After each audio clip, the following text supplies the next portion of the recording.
Okay, cool. Recording. We're on. Yeah. Right. Okay, Nat. So Nat and I met in 2014 in Bali. And Nat, you were on a scuba diving course at the time, and we met through a mutual friend. Yes. Yep. So what were the reasons behind you coming to Bali were? I'd actually just quit my job.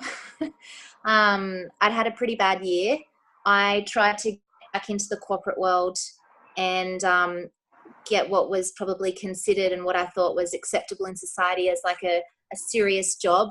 I had been a flight attendant for a while. I loved it, but I kind of felt pressure from people to go and get a job in a suit because I thought that was sort of responsible. Yeah. I did it it was a very stressful job. It was very challenging. I did it for about 8 months, and then I almost had a mental breakdown and I ended up resigning. So I went to Bali just by myself. I booked a holiday over there just to kind of have some time to think about some things. And I went over and did some scuba diving because that's something that is a passion of mine and makes me really happy. So yeah, it was nice. I spent a month over there, and that's where I met you through a mutual friend of ours. And then I had been thinking about getting into the yachting industry. It's something that sort of presented itself to me a few times with just conversations I'd had with people, but I just sort of put it on the back burner.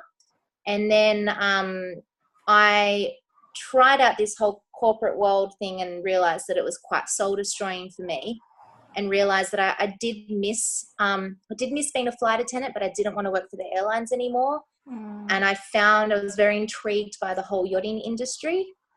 Okay. And So what intrigued you? I like being on boats and out on the water.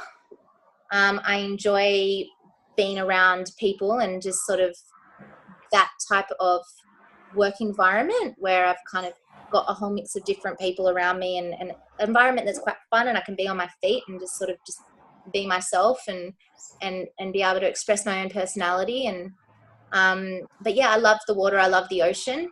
It just sort of made sense for me to give it a go, work on the yachts.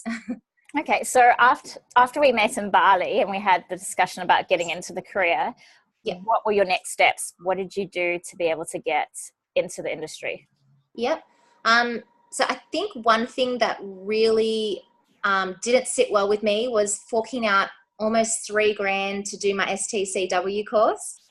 That was such a big thing, especially because I didn't have a lot of money. And I still was not 100% sure.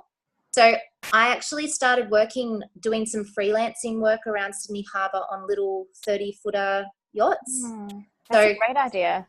Yeah, I didn't need my STCW, or the captains I worked with didn't seem too concerned about it because the boats were of a certain size and I didn't need it. So yeah, I had one friend who I called, who was a friend of a friend. I just took a chance and gave him a call. And I know that he sort of knows of quite a few people around Sydney, around driving boats and things like that. And I just gave him a call and I just said, listen, I'm thinking about working on boats. This is my experience in hospitality and flight attendant. Really want to work on the boats. Can you, just keep your ear to the ground for me? And I just sort of started, it was summer, so it was busy. Started getting calls. I got one call, and then one call led to this captain knowing another captain who might need a stewardess. And eventually I had a fair few captains calling me just to do just temp jobs on the boats that they were driving. So I got to know quite a few captains, other crew members, and even staff at the marina. I got really chatty to the people at the marinas around Sydney. I just realized that it was important for me to network and just get familiar with people around the area. And then I did that for a few months, and then I decided it was definitely what I wanted. It was good for me to have that time to really get a feel for it. And then when I made the decision, I told the captains and whatever that I was working for that if they had heard of any permanent jobs, to think of me. And I got a phone call sometime around Christmas in 2014.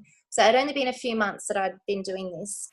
And I got a phone call, and it was a captain offering me a job on a super yacht, 36 meter. And I'd worked with a friend of his. He'd given me really good references. And yeah, I basically got the job offer over the phone. Brilliant. So it sounds like that journey, I guess, looking for work, you're evidently hardworking, but networking seemed to be very important for you to get to that position. And now in the Mediterranean, the season's kicking off, people are dock walking and trying to look for work.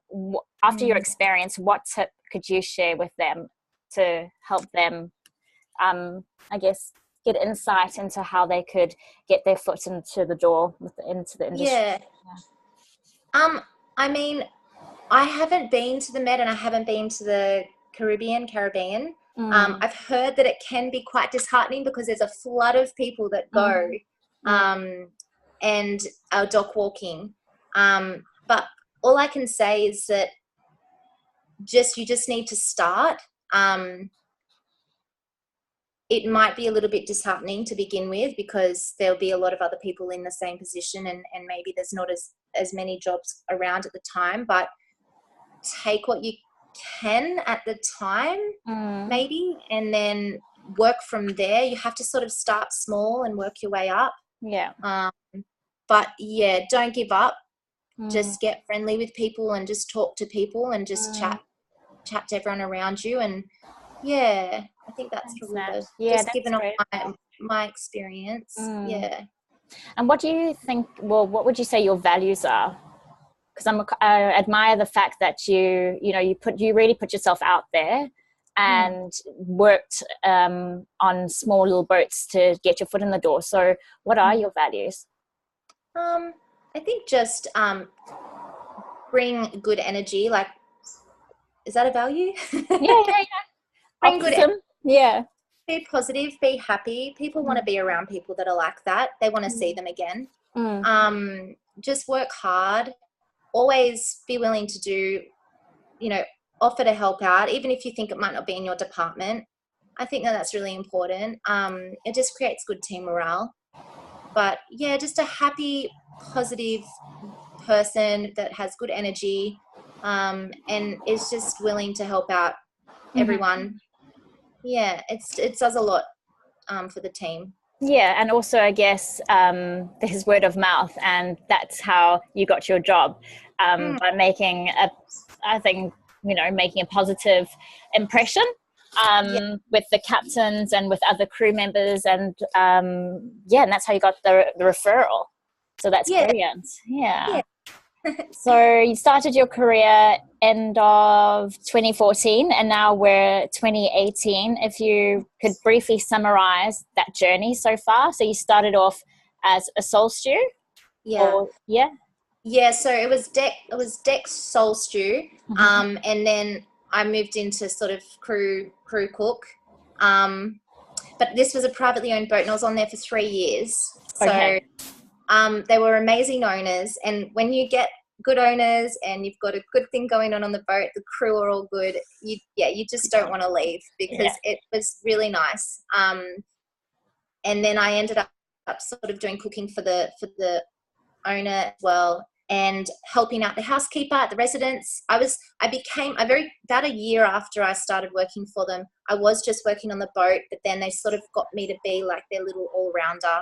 So I was helping out at the residence in Sydney. I was doing housekeeping, I was ironing, I was dusting, I was doing the gardening, I was doing the maintenance outside. It was basically anything that they needed me to do, I was happy to do. They looked after me, and I just made sure that I wasn't above any job that they were asking me to do. And but they treated me well, so I was happy to do that. Yeah.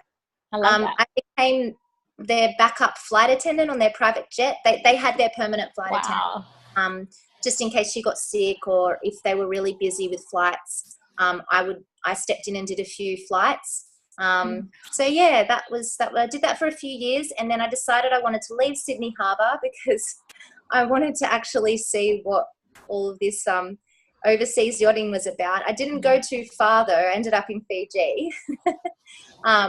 Still one of my most favorite places in the world. I have traveled around, not in this industry before, so I did have, I do have something else to compare it to.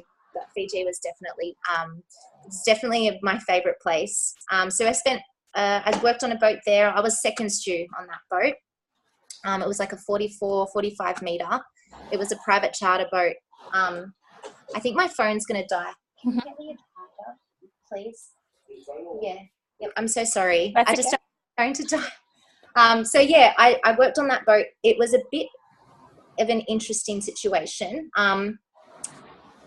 The boat and the crew and the owner were not very nice.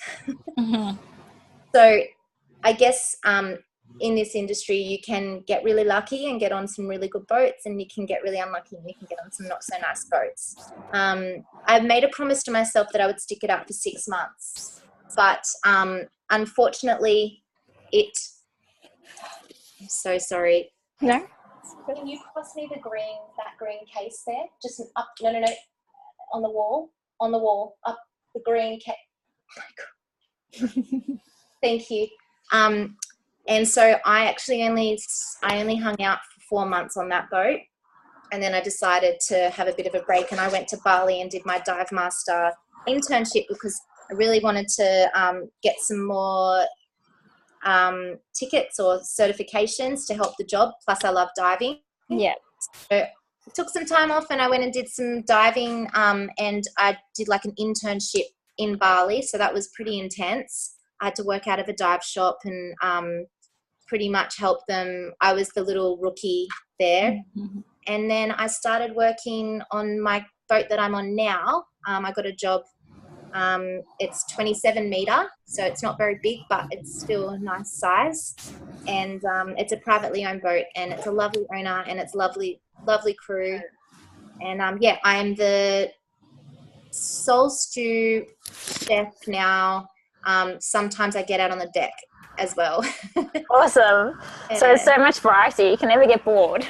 And exactly. It sounds like you love to really develop your skill set. And so you're putting yourself in different situations and really throwing yourself in the deep end.